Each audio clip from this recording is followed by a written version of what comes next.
Malam itu, aku memutuskan untuk berjaga. Aku takut sesuatu yang buruk akan terjadi. Sebenarnya, sudah ada 2 orang perawat yang berjaga di ruangan itu, siang dan malam. Namun, aku tetap tidak puas. Aku ingin memantau kondisi saudaraku secara langsung. Suara mesin menunjang dan deru monitor yang menampilkan grafik pergerakan jantung Aaron membuatku gugup. Aku takut sewaktu-waktu gerakan grafik itu akan berhenti dan hanya menyisakan satu garis lurus.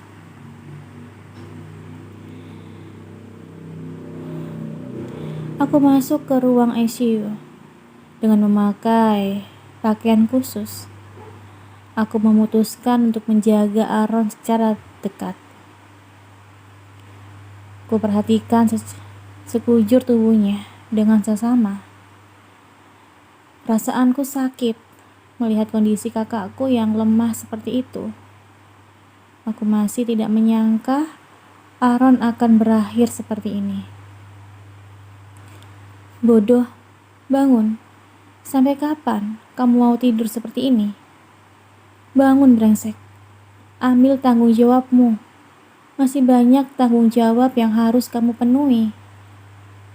Kamu belum memenuhi tanggung jawabmu sebagai seorang anak. Kamu juga belum menjadi kakak yang baik. Bodoh, dengarkan aku. Ini tanggung jawabmu yang terpenting. Kamu akan segera menjadi seorang ayah. Itu tanggung jawab besar. Jangan jadi seorang pengecut dengan bersembunyi seperti ini. Bangunlah, bodoh. Aku tidak bisa menahan isakan. Aku menangis tanpa bisa menahan diri lagi. Menumpahkan segala kesedihan di hati. Apa kamu sudah melihatnya? Putrimu sangat lucu. Dia mirip denganmu. Dia tercipta untuk menjadi seorang princess, sama seperti ibunya. Apa kamu rela meninggalkan putri secantik itu? Apa kamu tidak takut akan banyak pria-pria brengsek yang mengejarnya? Ayo, bangunlah. Jaga putrimu dengan baik.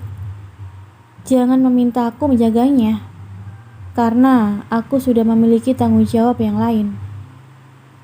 Bangunlah, brengsek. Aku sudah menghibah, menangis, mengancam, maupun marah. Namun tetap tidak ada perkembangan yang berarti. Aaron tetap diam, tak bergerak seinci pun. Detak jantungnya lebih lambat dari manusia normal. Raut wajahnya tetap pucat seperti biasa. Kapan keluarga kami bisa kembali normal lagi? Pertanyaan itu berkali-kali melintas di benakku. Betapa bahagianya bila Aaron kembali tersadar dari koma. Semua orang akan bahagia. Pada saat itu, aku akan mengenalkan Kansa pada seluruh keluarga. Kami akan kembali hidup dengan bahagia. Mengingat Kansa, aku belum mengetahui kabarnya. Aku perlu menghubungi Winda. Aku keluar dari ruang ICU. Sudah pukul 2 dini hari. Waktu setempat. Itu artinya masih pukul 1 pagi di Jakarta. Aku lupa ponselku telah kehabisan daya. Aku segera mengecharger dan menghidupkannya. Banyak pesan dari story panggilan masuk. Aku fokus pada pesan yang Kansa kirim. Mas, sudah sampai belum? Kata yang sederhana, namun bermakna. Menunjukkan Kansa peduli padaku. Aku ingin membalasnya, namun aku menahan diri untuk tidak melakukannya. Aku takut tidak bisa mengontrol diri. Sekarang aku sedang dalam kondisi psikologis yang lemah. Aku takut bila menghubungi Kansa saat ini, semua kelemahanku akan terbuka. Aku tidak ingin Kansa melihatnya, karena Kansa tidak menyukai laki-laki lemah.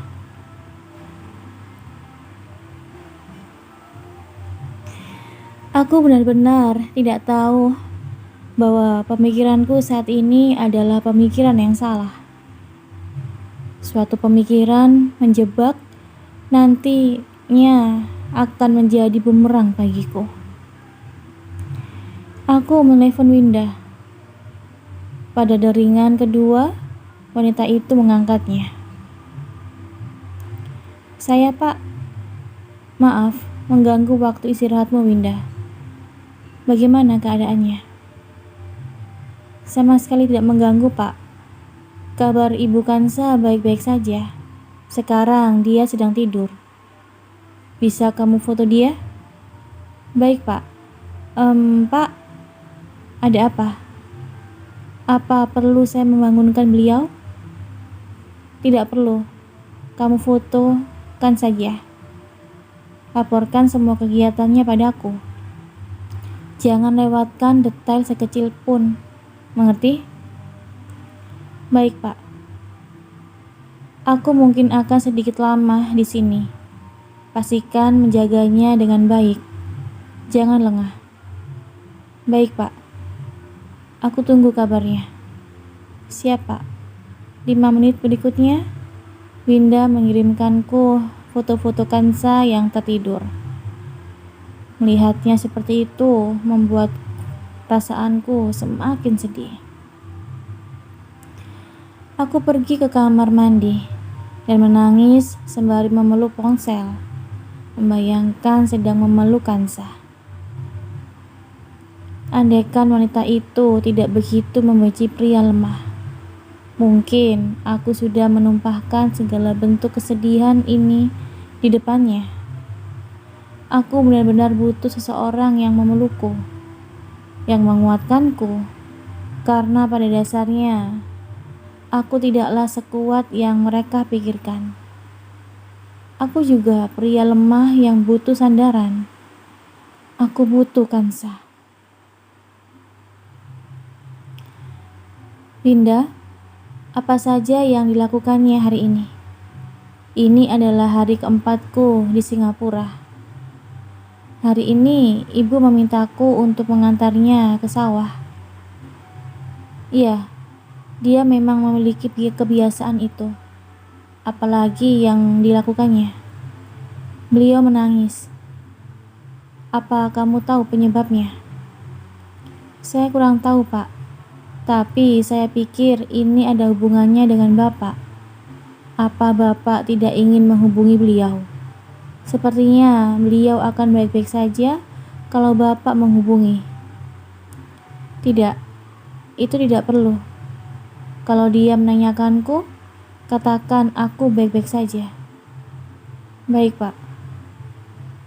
Begitu kondisi di sini sudah tenang, aku akan segera pulang. Tolong jaga dia sampai aku pulang. Baik, Pak. Aku menutup panggilan itu.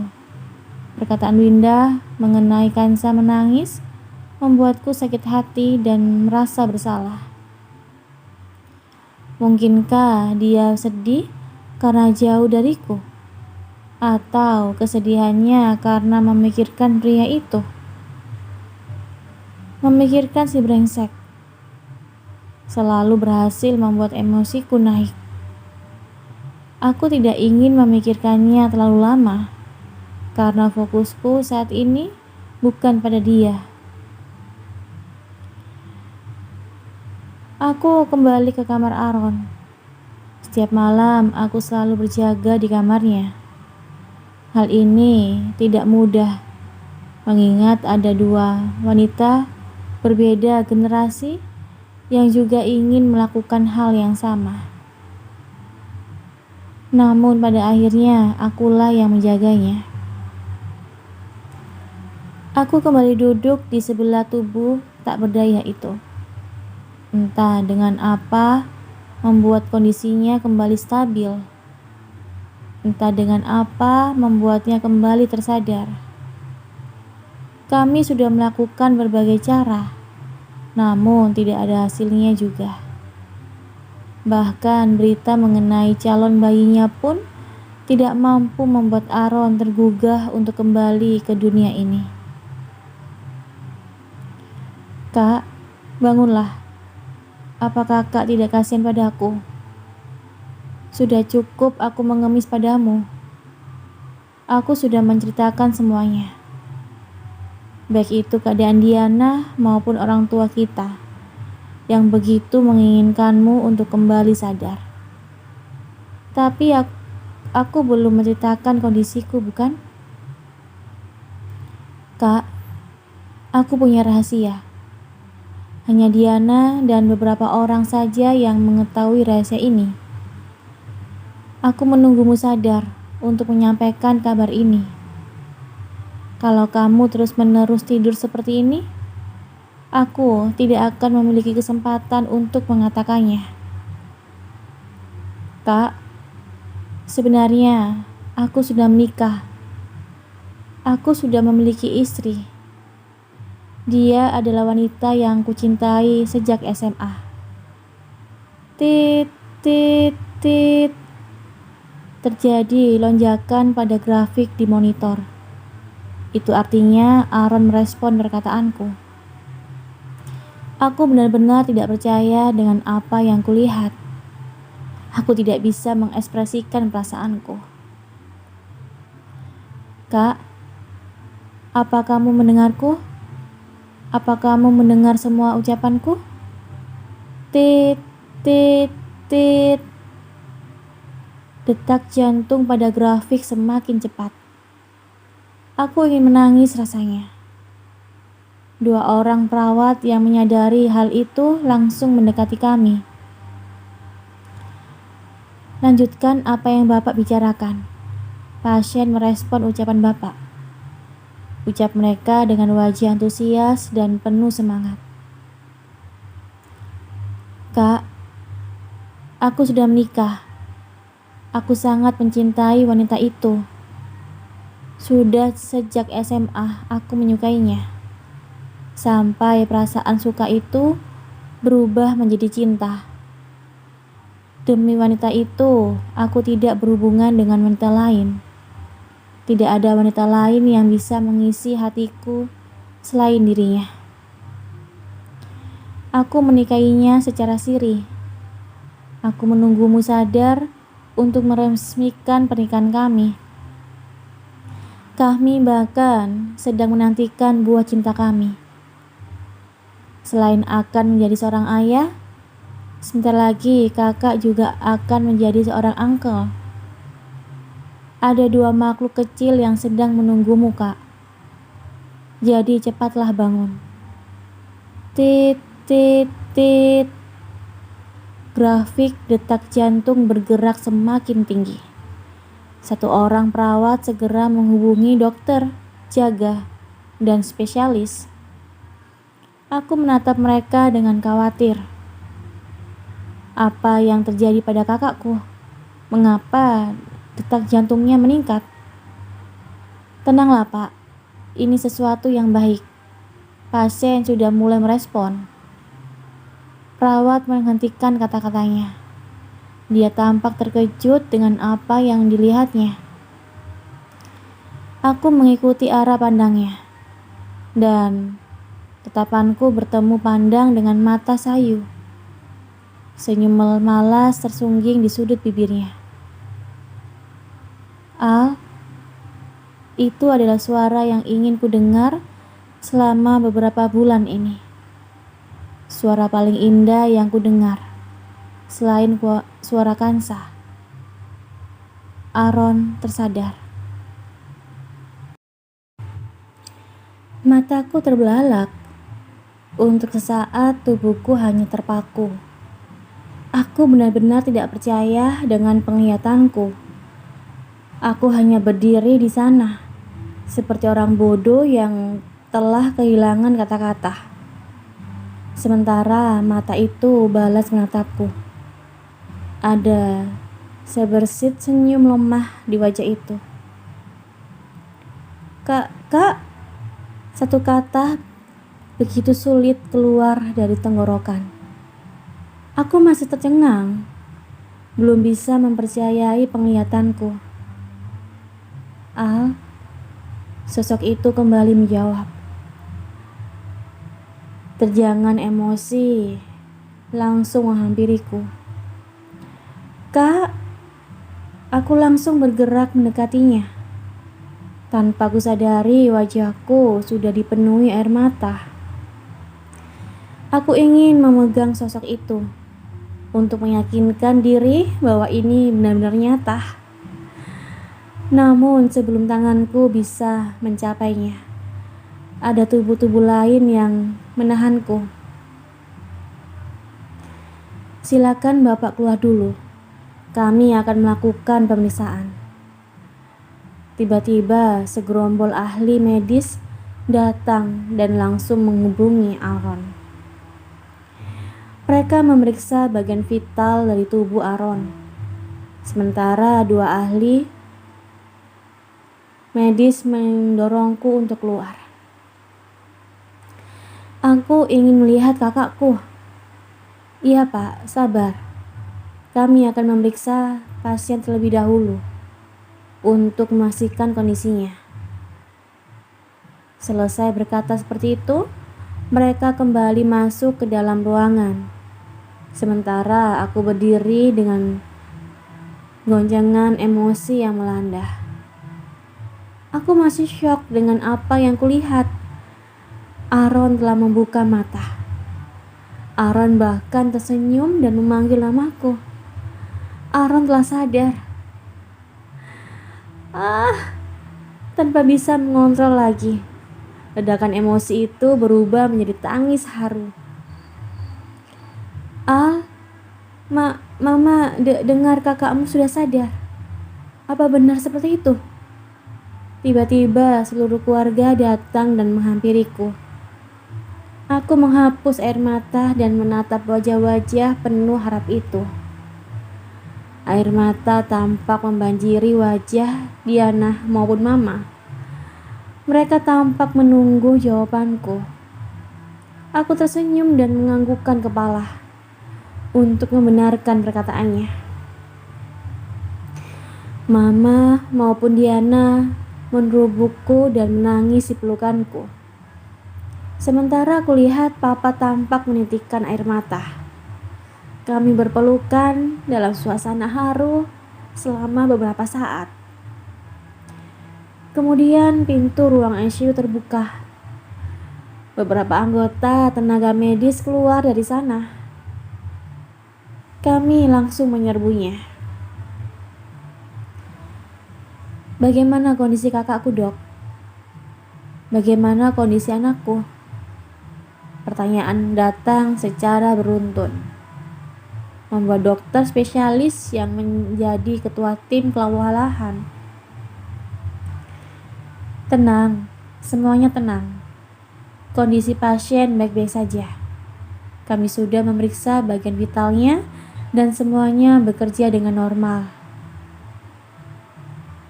Ini bisa dikatakan sebuah keajaiban.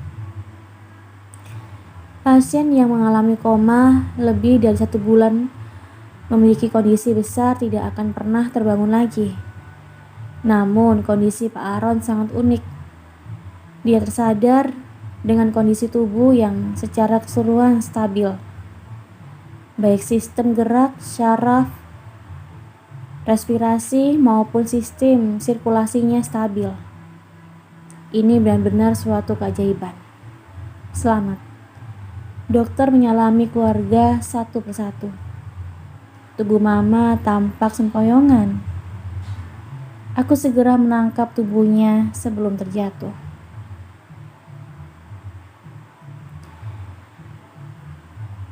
Kakakmu sadar, Al? Iya, Ma. Jangan menangis lagi. Aku mau memeluk tubuh mama. Kapan kami bisa menemuinya? Tanya aku pada ketua dokter. Anda bisa menemuinya saat ini juga. Untuk masuk ke ruangan ini dibatasi. Jadi keluarga harus bergantian. Untuk saat ini pasien ingin bertemu dengan Anda. Saya, Dok? Iya, dia ingin bertemu dengan Anda. Untuk keluarga yang lain, silakan menunggu terlebih dahulu. Mama tampak keberatan. Beliau juga ingin masuk. Tapi setelah diberi pengertian, Mama mau mengalah dan bersabar menunggu giliran. Aku kembali masuk ke ruang ICU dengan jantung berdebar-debar. Biasanya setiap kali masuk ke ruangan itu, aku akan menatap tubuh lemah tak berdaya. Namun sekarang tidak lagi. Pemilik tubuh itu telah terbangun. Mata itu mengawasi setiap pergerakan tubuhku. Al, suara lemah namun terdengar indah di telingaku. Suara yang sangat ingin ku dengar selama beberapa bulan ini. Mataku kembali berkabut. Tanpa sadar, aliran bening sudah membasahi pipiku. Kak, suaraku tercekat. Kemarilah. Aaron melambaikan tangannya, menyuruhku mendekat. Tanpa bisa ditahan lagi, aku segera beranjak ke sampingnya dan memeluknya. Kak, Aaron membalas pelukanku. Aku kembali menangis, sementara Aaron menepuk-nepuk punggungku, menenangkanku. Selama beberapa menit kami berada di posisi itu. Aaron merenggangkan tubuhku lebih dulu. Kemudian dia mengusap air mataku. Apa semua calon ayah seperti ini? Tanya Aaron dengan nada terbata-bata. Aku menjauhkan tubuhku dan menatap Aaron yang tengah tersenyum lemah. Kakak benar-benar mendengar ucapanku. Aaron menganggukkan kepalanya. Kakak mendengar semua ucapanmu. Kenapa tidak segera bangun? Kenapa harus membuat kami menunggu selama ini? Aku ingin, tapi tidak bisa ceritakan tentangnya. Tentangnya? Istrimu, wanitamu. Apa adikku benar-benar sudah menikah? Kak, kenapa kata pertama yang muncul justru hal itu? Apa adikku benar-benar bahagia? Kak, kenapa menanyakan kebahagiaanku? Yang harus kakak urus itu kebahagiaan keluarga kecil kakak. Aaron menggeleng-gelengkan kepalanya. Buliran air mata kembali jatuh di sudut matanya. Katakan, kamu bahagia? Aaron memegang tanganku, menatapku dengan pandangan mata sungguh-sungguh. Berharap mendengar jawaban yang diinginkannya. Aku menggenggam tangan Aaron dengan kuat. Iya kak, aku sangat bahagia. Aku bahagia kakak sudah sadar. Keluarga besar juga pasti akan bahagia. Cepatlah sembuh kak. Yang ku tanya, apa kamu bahagia dengan hidupmu? Pak, waktu sudah habis. Pasien butuh istirahat agar pemulihan tubuhnya bisa lebih cepat. Seorang perawat tiba-tiba masuk ke dalam kamar, mengusirku secara halus. Mau tidak mau, aku harus mendengarkan ucapannya. Karena aku ingin Aaron segera sembuh.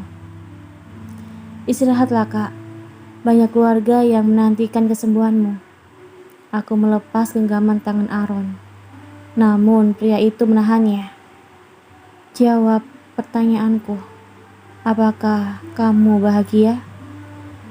Iya kak, aku bahagia. Sangat bahagia. Aaron menatapku dalam-dalam, berusaha membaca isi hatiku.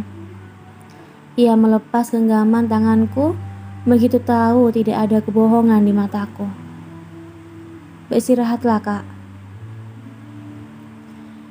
Setelah memastikan kondisi Aaron stabil, dokter memutuskan untuk memindahkannya ke ruang perawatan. Selama beberapa jam berikutnya, dipenuhinya dengan keharuan. Keluarga bergantian menjenguk Aaron. Herannya Diana tidak melakukannya. Dia hanya melihat pria itu dari kejauhan. Mama maupun papa sudah memaksanya, namun Diana tetap menolak. Alasannya janinnya sedang tidak ingin melihat ayahnya. Wanita sungguh aneh. Ketika Aaron tengah berbaring tak berdaya, wanita itu begitu mati-matian menginginkan pria itu segera terbangun. Kini ketika pria itu sudah benar-benar terbangun, wanita itu malah tidak menginginkannya. Benar-benar aneh. Semua wanita aneh. Hanya Kansaku yang normal. Berbicara mengenai Kansa, aku benar-benar merindukan wanita itu. Sekarang Aaron sudah sadar. Perasaan keluarga besar juga sangat bahagia. Sudah saatnya aku mempublikasikan keberadaan Kansa pada mereka semua. Sebentar lagi mama, papa akan punya 2 cucu sekaligus. Aaron membuka percakapan. Aku menatap pria itu dengan terkejut. Aku menggeleng-gelengkan kepala, tanda untuk menyuruhnya tidak melanjutkan ucapannya itu. Bukannya berhenti, Aaron justru tersenyum kecil. Matanya mengelik licik. Mama menatapnya kebingungan. Apa maksudmu, nak? Mama, papa hanya akan mendapatkan cucu darimu. Setahu mama, Diana sedang tidak hamil anak kembar. Apa maksudnya kami akan mendapatkan 2 cucu sekaligus? Apa kamu sedang mengigo, nak? Iya. Mungkin karena baru sadar. Kamu pasti salah mengira. Mama menegaskan. Kamu hanya akan memiliki 1 bayi, nak, bukan 2. Tidak, Ma. Aaron menggeleng-gelengkan kepalanya. Kak, mama juga akan memiliki cucu darinya. Aaron membuat gerakan dengan kepalanya yang dimaksudnya bahwa ucapannya itu tertuju padaku. Mama dan papa serta-merta menatapku dengan keheranan. Kemudian kembali menatap Aaron. Apa maksudnya, nak? Adikmu belum nikah. Dia bahkan belum punya pacar. Bagaimana mungkin kami akan memiliki cucu darinya? Mama salah. Aaron tersenyum kecil. Aku sudah pasrah. Tidak mungkin aku mengungkam mulut orang yang baru siuman dari koma. Bila memang rahasia ini harus terbuka dengan cara seperti ini, aku memilih pasrah saja. Apa maksudmu mama salah? Salahnya di mana? Kata mama, Al belum punya pacar. Mama salah. Setahu mama, dia memang belum punya pacar. Seumur umur mama belum melihatnya berpacaran. Apa maksudnya? Mama bertanya dengan bingung. Al bukan hanya punya pacar, tapi dia sudah menikah. Hah? Mereka bahkan tengah menunggu kelahiran bayi istrinya. Sedang hamil sama seperti Diana. Apa? Mama terbelalak. Tampak sangat terkejut dengan ucapan Aaron.